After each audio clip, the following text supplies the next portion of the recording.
कि जब जगदेव बाबू पे गोली चल रही थी तो सबसे पहला गोली खाने वाला जो 14-15 साल का छात्र था वो कोई और नहीं, लक्ष्मण चौधरी पासी था। ये लोग जो आज मजबूर होकर अपने पार्टियों में हमें हिस्सेदारी दे रहे हैं, भाई साहब, वो किसी आज जो लोग हमारे नेता जो चटकाटा कर रहे हैं, ये उनकी तलवार चाट कर नहीं मिलेगी। ये बाबू जगदेव प्रसाद जैसे महापुरुष खून बहाए होंगे तब जाके मिली है। जगदेव प्रसाद को पढ़ता हूं, सुनता हूं तो मेरे आंखों से आंसू आता है कि कितने बड़े महापुरुष को कैसे आजाद भारत में लोकतांत्रिक और संवैधानिक दायरे में रहकर बात करने वाला समता समानता बंधुता को लागू करने वाले महापुरुष को दीन के उजाले में गोली मार दिया जाता है। और जब वो अधमरे हालत में पाने के लिए तड़पते हैं, आज की राजनीतिक दिशा को सुनिश्चित करने के लिए जरूरी है कि हमारे सीट पे जो नेतृत्व लोग बैठे हैं, नेतृत्व करने वाले लोग बैठे हैं, उनमें आपसी सामंजस्य हो। साथियों, बाबू जगदेव प्रसाद भारत के लोकतंत्र के एक ऐसे कोहिनूर हैं। जब भारत तुरंत आजाद हुआ था, भारत में नया नया संविधान लागू हुआ था, हमारे संविधान निर्माताओं ने, हमारे देश के महापुरुषों ने, डॉक्टर बाबा साहब अम्बेडकर एक खूबसूरत संविधान देकर चले गए, जो संविधान ने सुनिश्चित किया कि भारत समतावादी, पाखंड से दूर और सामाजिक न्याय पे खड़ा होने वाला और साइंटिफिक टेम्परामेंट का बात करने वाला देश बनेगा, एक राष्ट्र बनेगा। और उस संवैधानिक मूल्य को लागू कराने वाले सबसे बड़े वकालत अगर महापुरुषों की नाम गिनी जाए तो डॉक्टर बाबा साहब अम्बेडकर के कदमों पर चलने वाले हमारे बिहार लेनिन, भारत लेनिन बाबू जगदेव प्रसाद कुशवाहा थे। लेकिन एक बहुत बड़ी सोची साजिश के तहत बाबू जगदेव प्रसाद ही नहीं, आपके तमाम महापुरुषों को जो वैश्विक स्तर पे एक बहुत बड़ा उपाधि रखते हैं, चाहे आपके तथागत बुद्ध हो, चाहे बाबा साहब अम्बेडकर हो, चाहे ज्योतिबा फूले हो, माता सावित्रीबाई फूले हो, या बाबू जगदेव प्रसाद हो, सबको सीमित किया गया। हमको, आपको, हम सबको जातियों और धर्मों के नाम पे बांटा गया। ऐसे बांटा गया कि लोग देश का बात भूल जाए, लोग ये बात भूल जाए कि डॉक्टर बाबा साहब अम्बेडकर जब संविधान लागू कर रहे थे तो अशोक चक्र को क्यों शामिल किया, अशोक स्तंभ के सिंबल को क्यों शामिल किया, क्योंकि ये सब विचार सिर्फ और सिर्फ आजादी की लड़ाई से जन्मे हुए विचार नहीं है। ये हजारों वर्षों की लड़ाई थी, जो लड़ाई तथागत बुद्ध से शुरू हुआ। तमाम समाज सुधारकों ने अपने स्तर पे इस लड़ाई को लड़ा। बाबा साहब अम्बेडकर संविधान में देकर चले गए और उस चीज को सुनिश्चित करने के लिए, भारत को पाखंड से दूर रखने के लिए, भारत को साइंटिफिक टेम्परामेंट का देश बनाने के लिए, भारत में समानता, संप्रभुता, एकता, जातिगत भेदभाव खत्म करने के लिए जो लड़ाई लड़े वो बाबू जगदेव प्रसाद थे। साथियों, मेरे पूर्व के वक्ताओं ने बाबूजी के जीवनी के संबंध में काफी बातें बोल चुकी हैं और आने वाले वक्ता भी बोलेंगे। समय की अपनी सीमा है। बाबू जगदेव प्रसाद जब ये लड़ाई लड़ना शुरू किए उस समय वो सरकारी नौकरी में थे। सरकारी नौकरी की कितनी बड़ी महत्व होती है एक मिडिल क्लास और लोअर क्लास फैमिली के लिए, ये बताने की जरूरत नहीं है। वो जब देखे कि समाज की इतनी दुर्दशा है तो उनसे ये बात दिन रात तड़पाने लगे और इस चीज को वो छोड़ दिए कि एक सरकारी नौकरी लेकर मैं अपना कल्याण तो कर सकता हूं, अपने परिवार का भलाई तो कर सकता हूं, लेकिन ये आज भी जो मेरा समाज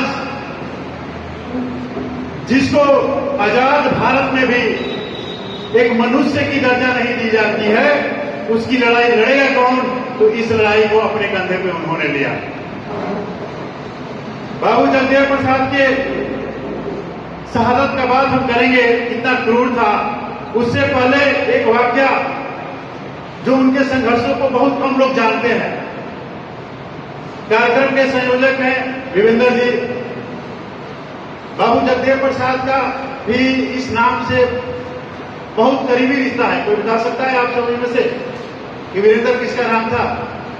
बाबू जगदेव प्रसाद के छोटे भाई थे, उनका नाम था वीरेंद्र।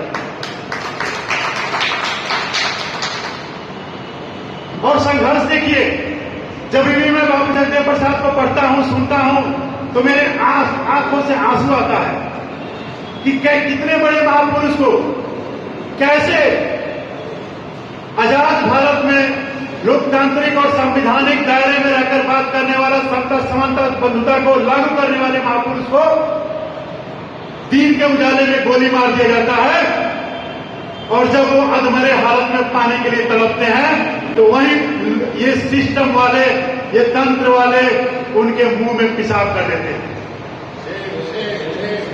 कितनी शर्म की बात है! ये मेरी मनगढ़ंत कहानी नहीं है, ये किताबों में लिखे हुए हमारे विद्वानों के द्वारा ये लिखा हुआ वाक्य है, जो आज भी यूट्यूब पे और किताबों, सीमित किताबों में आपको मिलता रहता है। उसके बाद उस विचारधारा को भारत में लागू न किया जा सके, एक संगठनात्मक तरीके से उस विचारधारा को कुचलने का काम किया गया। अगर उस विचारधारा को लागू करने का बात जब होगा तो वो कौन करेगा? वो लोग नहीं करेंगे जो निरंतर इस समतावादी विचारधारा को कुचलने का काम किया है। वो लोग करेंगे जो लोग इस सभा में मौजूद हैं, क्योंकि ये लोग जानते हैं कि हमारे पूर्वज क्या थे। मैं बड़ी बेखौफ और निडरता से कहूंगा कि इसी समाज के लोग जो खुद को सम्राट बने, स्वघोषित सम्राट बने हैं, और हमारे जगदेव बाबू को जो लोग सीमित किए, एक सीमित जाति से, एक सीमित वर्ग से बांधने का कोशिश किए, उनकी जातिकाता करके भी बहुत बड़े चौधरी बने हैं।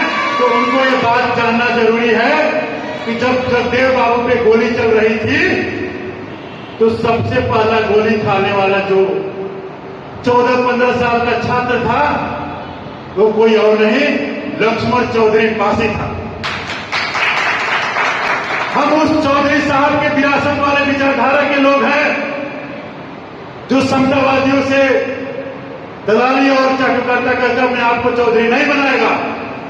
जगदेव बाबू की तरह गोली खाकर सम्राट अशोक के विचारधारा में चलते इस भारत में वही भारत बनाएगा जो हमारे संविधान निर्माताओं ने जिस भारत का सपना देखा था। साथियों, जगदेव बाबू का त्याग क्या था? सरकारी नौकरी छोड़े। उनके भाई वीरेंद्र जी उस समय कॉलेज में पढ़ा करते थे। जाकर उन्होंने बोल दिया कि भाई, मेरे समाज की ये दुर्दशा देखकर मेरे से अब रहा नहीं जाता, घर की जो भी जिम्मेवारी है वो तुम देखोगे, मुझे इस देश के लिए, इस समाज के लिए, इस भारत के लिए आजाद कर दो। भाई वीरेंद्र सहर्ष उनको बोल दिए कि भाई आपको परेशान होने की जरूरत नहीं है, ये देश और ये समाज अगर हमें खाने की व्यवस्था करता है, हमें रहने का व्यवस्था करता है, तो हमारी भी जिम्मेवारी बनती है कि हम दो भाई हैं तो एक भाई देश के लिए शहीद होने के रास्ते पे चल जाए। और उसको जगदेव बाबू ने चरितार्थ किया। एक वाक्य है, जब जगदेव बाबू राजनीति में चले आए, समाज के लिए काम करने आए, घर आते जाते बहुत कम थे।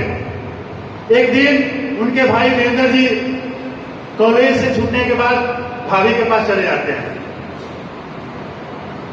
जब माननीय बाबूजी के पत्नी के पास जाते हैं तो देखते हैं कि उनके शरीर पे जो साड़ी थी उसमें जगह जगह चिप्पी साटी हुई थी, जो हमारे बिहार यूपी में बोलते हैं चिप्पी, पैसे चिपका हुआ था। जब साड़ी फट जाती है तो उसको दूसरे कपड़े जोड़ के उसको बनाने का काम, और वैसे साड़ी वो बनी हुई थी। धीरेन्द्र जी की आंखों में आंसू आ गया। उन्होंने अपने पति से पूछा कि भाभी की ये स्थिति कैसे है, क्या उनके पास 2 ही साड़ी है? उनकी पत्नी बोली कि भाभी जिस दर्द को झेल रही हैं और हमारे जगदेव बाबू जिस मुद्दे समाज के लिए लड़ाई लड़ने गए हैं, उनकी धर्मपत्नी किस स्थिति में है, आप सबके रोंगटे खड़े हो जाएंगे अगर शरीर में खून बह रहा होगा तो। उनकी धर्मपत्नी बोलती है कि भाभी जी के पास 2 ही साड़ी है, एक साड़ी जो रखी है वो कभी विशेष ओकेजन होता है वहां पहनती है और दूसरी साड़ी को वो रेगुलर पहनती है। उस समय जो उनके भाई थे वो नौकरी छोड़ दिए, अपनी पढ़ाई छोड़ दिए और फिर स्वास्थ्य विभाग की नौकरी ज्वाइन की। ये जो आजादी मिली है, ये जो हम आप सबसे संवाद कर रहे हैं, ये लोग जो आज मजबूर होकर अपने पार्टियों में हमें हिस्सेदारी दे रहे हैं, भाई साहब, वो किसी आज जो लोग हमारे नेता जो चाटुकारिता कर रहे हैं, ये उनकी तलवार चाट कर नहीं मिली। ये बाबू जगदेव प्रसाद जैसे महापुरुष खून बहाए होंगे तब जाके मिली है। अरे किया होगा आपके बाप दादाओं ने चाटुकारिता, तलवार चाटा होगा, समझौतावादी विचारधारों से समझौता किया होगा, लेकिन हम जिस विचारधारा पे चलते हैं, लक्ष्मण चौधरी पासी और बाबू जगदेव प्रसाद कुशवाहा ने अपने खून से उस विचारधारा को सींचा है। साथियों, बाबू जगदेव प्रसाद का विजन क्या था? बाबू जगदेव प्रसाद का विजन वही था जो डॉक्टर अंबेडकर का विजन था, इस भारत को समानता और साइंटिफिक टेम्परामेंट का भारत बनाने का, जातवाद खत्म करने का, धार्मिक कट्टरता खत्म करने का। क्या संविधान में इन सभी चीजों को समावेशित करने के बाद भी भारत की जो सरकारें आई वो इस बात पे काम की क्या? आज धार्मिक कट्टर लोग गर्व से हिंदू, गर्व से मुस्लिम बने पड़े हैं। सम्राट अशोक के विचारों से दूर यह भारत दिन प्रतिदिन होते जा रहा है, जहां हमारे राष्ट्रीय प्रतीक चिन्हों को कुछ कट्टर लोग आज भी आजादी के 78 साल बाद भी अपनाने के लिए राजी नहीं है। वैसे लोगों को देशद्रोही घोषित करना चाहिए कि नहीं करना चाहिए? करना चाहिए। और वो कौन करेगा? वो लोग करेंगे जो इस देश में धार्मिक कट्टरता को बढ़ावा दे रहे हैं, जो जातिवादी सोच को बढ़ावा दे रहे हैं, हमको आपको जाति के नाम पे बांट रहे हैं। उस काम को करेगा वो लोग जो बाबू जगदेव प्रसाद के विचारधारा पर चलने वाले लोग हैं। आज की राजनीतिक दिशा को सुनिश्चित करने के लिए जरूरी है कि हमारे शीर्ष पे जो नेतृत्व लोग बैठे हैं, नेतृत्व करने वाले लोग बैठे हैं, उनमें आपसी सामंजस्य हो। अगर आपसी सामंजस्य ना हो तो ये सोशल मीडिया की युग है, ये फेसबुक, ट्विटर और यूट्यूब का जमाना आ गया है। उस समय जब बाबू जगदेव प्रसाद नारा दिए थे कि पहली पीढ़ी मारी जाएगी, दूसरी पीढ़ी जेल जाएगी और तीसरी पीढ़ी राज करेगी, तो एक पीढ़ी तो हम लोग देखा कि पहली पीढ़ी मारी जाएगी, मर गए। लेकिन जिस अपवाद को हम गिनवाते हैं कि दूसरी पीढ़ी जेल गई है, वो अभी तक बाकी है। और वो जेल जाने और राज करने वाली पीढ़ी आज की पीढ़ी है जो यूनिवर्सिटी कॉलेजेस में है, जो रिसर्च स्कॉलर हैं, जो पीएचडी कर रहे हैं, जो राजनीति में नए भागीदारी के रूप में, विकल्प के रूप में आ रहे हैं। तो साथियों, हमें जरूरत है कि इस बात पे चिंतन करें कि हमारे समाज के युवा कहां है। इस सभा में मुश्किल से, मैं एज पे जाना नहीं करूंगा, मैं अपने बाड़ी को बहुत जल्द खत्म करूंगा। युवा हर एक इंसान है जिसके अंदर ये चाहत है कि लीग से हटकर कुछ काम करें। युवा बाबू जगदेव प्रसाद के विचारधारा को मानने वाले लोग हैं, डॉक्टर अंबेडकर के विचारधारा को मानने वाले लोग हैं, इससे फर्क नहीं पड़ता। लेकिन इस बात की सच्चाई को भी मानने की जरूरत है कि जब ये जनरेशन चली जाएगी तो आने वाली जनरेशन क्या सूखे से काम शुरू करे। जो बाबू जगदेव प्रसाद काम खत्म किए, काम जो किए, आने वाली जनरेशन उसको भुला नहीं पाई। उन्होंने फिर से शुरू से काम चालू किया। तो क्या मैं आप लोग से यही प्रश्न पूछूंगा कि आप लोग भी यही चाहते हैं कि आपकी आने वाली जो जनरेशन, जो हमारे उम्र के लोग हैं, वो भी शुरू से काम शुरू करें, नया संगठन बनाए, या इस बात पे एक मुकम्मल डिस्कशन, सॉलिड डिस्कशन हो कि पूरे देश भर में संविधान को मानने वाले लोग और सच्चे राष्ट्रभक्त लोग मिलकर इस देश को बचाने का काम करेंगे। मैं अपने बात को यहीं विराम देता हूं, लेकिन बाबू जगदेव प्रसाद के विचारधारा को आगे बढ़ाने के लिए आप सबके साथ कदमों से कदम बढ़ाकर हर समय, हर मौसम, हर दिन रात मैं आपके साथ में खड़ा हूं। बाबू जगदेव प्रसाद अमर शहीद के चरणों में कोटि कोटि नमन।